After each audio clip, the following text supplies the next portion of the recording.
بسم الله الرحمن الرحيم والتين والزيتون. Si vous voulez avoir une expérience au niveau du projet marital, pour ne pas vous tromper, la première des choses, c'est d'écouter Allah Azza wa Jal dans ses recommandations. Allah, il dit « Qul in kuntum tuhibbun Allah » et dites, si vous aimez Allah, si vous vous dites, on se dit tous, on aime Allah, « Fattabi'uni » suivez le chemin de Nabi alayhi salatu wassalam, « Yuhibbukum Allah » Allah, il va vous aimer. Et si Allah, il nous aime, mes enfants, il nous protège. Il nous protège. Il va nous donner la femme qu'il faut, il va nous donner le mari qu'il faut, et on va commencer, Inch'Allah, notre vie dans le bonheur. Pourquoi on va commencer notre vie dans le bonheur? Parce que dans notre vie au quotidien, mes enfants, nous avons besoin de l'aide d'Allah Azza wa Jal. Nous avons besoin de l'aide de qui? D'Allah Azza wa Jal. لماذا؟ لأن بطاعة الله عز وجل نصل إلى السعادة. C'est dans l'obéissance d'Allah Azza wa Jal qu'on atteint le degré du bonheur. Le zawaj, mes enfants, dans l'islam, il représente ibada. Ibada, ما معنى عبادة؟ عبادة يعني أنا حياتي, ma vie va devenir avec l'acte que j'aurai fait une ibada, un bonheur, puisque dans la ibada il y a toujours une relation avec Allah Azza wa Jal.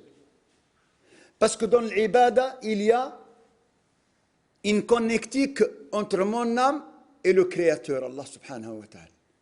Allahu nuru samawati wal ard. Allah, c'est la lumière des cieux et de la terre. Donc je vais commencer à lui demander à lui avant d'aller la chercher elle. Et je vais commencer à lui demander à lui, à Allah, avant d'aller le chercher lui. Et souvent, vous savez, on se trompe. Souvent, on se trompe parce que si on n'a pas suivi le chemin de Nabi sallallahu alayhi wa sallam, on va se trouver plus tard. Et par Allah Azza wa Jal, ça n'engage que moi. Il y a beaucoup de vieux ici comme moi, comme Ami Hassan, ils peuvent vous dire qu'ils ont souffert parce qu'ils n'ont pas choisi celle qui avait la religion. Ta'bou. Ils ont été fatigués, mes enfants. Ils ont été fatigués parce que quand il n'a pas suivi et il n'a pas choisi celle qui suit la religion, elle n'a pas voulu le suivre dans ses démarches spirituelles. Et dès qu'il se rapproche de l'adoration d'Allah Azza wa Jal, de l'ibada d'Allah, elle lui dit « Ya shibani warrit tahdi bizzaf anta ». Et s'il lui dit, écoute, tu n'as pas le droit d'aller au hammam. Comment? Le hammam. ممنوع. ممنوع. من وقتاش ممنوع الحمام سيدي؟ شكون اللي قال لك هذا الحمام ممنوع سيدي؟ كيفاش درتي ليها هذه؟ أنا مشيت للحمام، أمي مشات للحمام، جداي مشات للحمام، كاع مشاو للحمام. وأنت تقول لنا حرام. Non, c'est pas moi qui te le dis. Rasulullah alayhi salatu wa salam, il a dit chaque fois qu'il y a une femme qui se déshabille en dehors de chez elle, elle est comment? Vous connaissez le hadith? Elle est maudite, mal'ouna.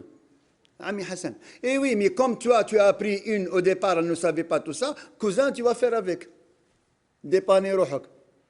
Ou dépanner rohabik.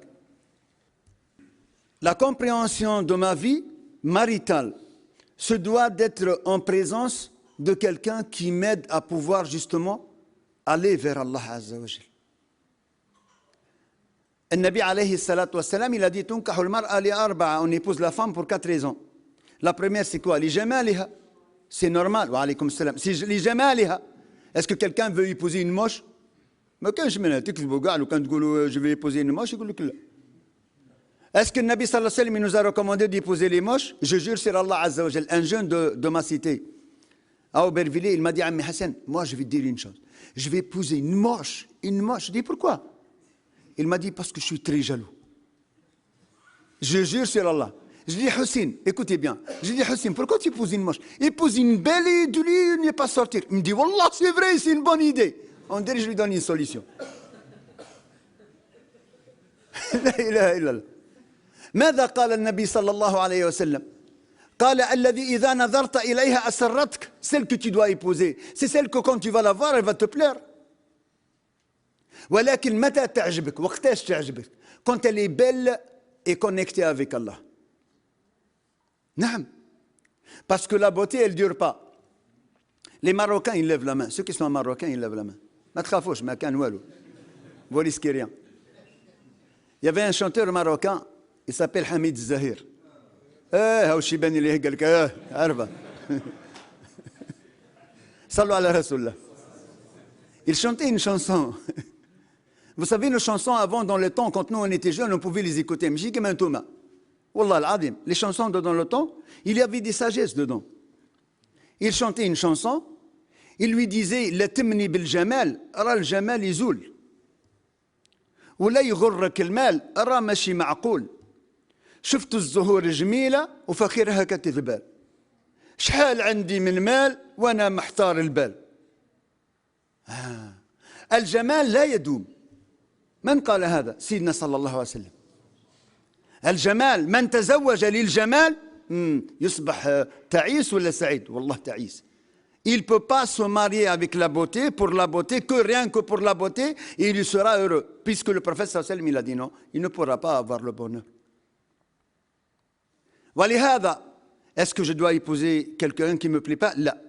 الذي إذا نظرت إليها أسرتك. Il faut que quand tu la vois, elle te plaise. Mais elle te plaise à toi, pas aux autres.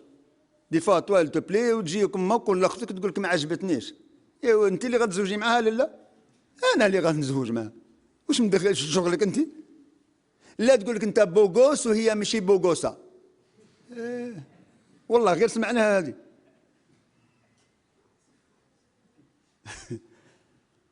الذي إذا نظرت إليها النبي صلى الله عليه وسلم يقول لك الذي إذا نظرت إليها أنت ماشي واحد آخرين. Normalement, c'est moi qui dois l'épouser, donc أذهب وأنظر إليها. Je vais, je la regarde.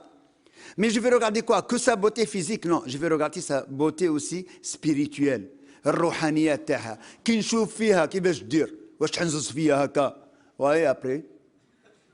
واي non non non. ولا تهبط عينيها. إلا هبطت عينيها الناس ملح. Ami Hassan, les filles là-haut, ils vont dire Ami Hassan, tu exagères là, on ne peut pas le regarder nous aussi. Chauffez. Mais pas fixation. Vous savez pourquoi? Parce que nous, on nous a appris. Vous savez, moi je suis un blédard, hein? J'aime le bled. وإحنا les blédards, on nous a appris. نظرة ردوا بالكم, le danger, il vient du regard. والله. ماذا أمرنا الله عز وجل أن نغض الأبصار. Allah, il nous ordonne justement de ne pas jeter le regard n'importe où, n'importe comment. نظرة زيد فسلام فابتسام فكلام فموعد فلقاء فرحنا فيها. Ceux qui sont arabophones, ils comprennent, ils connaissent ça, nous l'avons appris au bled. Nadra, un regard. Et après, c'est un petit sourire. Fabtissama. Après, salam, salut. Comment ça va? Tu vas bien? Mais celle que je vais épouser, je dois la regarder un regard avec du respect. لأن الزواج مبني على قاعدة. Car le mariage, pour qu'il soit positif, il faut qu'il soit construit sur des bonnes bases. ما كان لله دام واتصل وما كان لغير الله انقطع وانفصل. Ce qui est construit au début, dès le départ, sur la base de la satisfaction d'Allah, il va durer, il va rester dans la satisfaction d'Allah Azza wa Jalla. Il y a un frère, un jour il vient me chercher parce qu'il a acheté un appartement et il voulait, moi j'avais une société de traitement de parasites là, vous savez, tous les nuisibles. Les phares, les cafards et les cofards, les souris. Et il m'a demandé de faire un traitement de son appartement. Alors sur le chemin, je lui dis, Allah rahma dik, je vais نسولك, احكي لي واحد القصة. Moi, je raconte beaucoup d'histoires. Raconte-moi une histoire qui a augmenté ton iman pour augmenter le mien pour que je la raconte derrière. Ah, il m'a dit, tu veux une belle histoire? Je dis oui. Il m'a dit, je vais te raconter mon mariage. Écoutez-le. Wallah, mes enfants. Il m'a dit, je vais te raconter mon mariage, Ami Hassan. Je suis médecin. Je travaille à l'hôpital à Saint-Denis. Et un soir, ça fait 18 filles que je demande en mariage, ça n'a jamais marché. Il y a toujours un problème. Soit elle ne me plaît pas, soit moi je ne lui plais pas, soit il y a toujours un grain de sable. Il me dit ce soir-là, je me suis dit, bon, comme j'ai un peu de temps, je vais aller faire 2 rak'at. Il dit, j'étais en train de faire 2 rak'at et j'ai dit à Allah, Wallah, c'est fini, aït, karat, j'en ai marre. J'en ai marre de taper à toutes les portes, je ne trouve jamais la personne qu'il me faut. Ya Allah, je mets cette tâche-là, c'est fini, je ne m'en préoccupe plus. Je laisse ça dans tes mains, ya Allah. Il dit, ah, ça y est, je me suis dit, je ne vais plus faire de causalité. J'ai fait les 2 rak'at, je me suis couché, et j'ai fini ma soirée, ma nuit de garde. Et il dit, je suis rentré à la maison. Le matin, je devrais débrancher mon téléphone pour qu'il ne sonne pas, je me repose un peu. Il dit, j'ai oublié ce matin-là. Il dit, comme je l'ai oublié, vers 9 h, il a sonné. Il dit à un frère, il téléphone de Lyon. Allô, un tel, oui.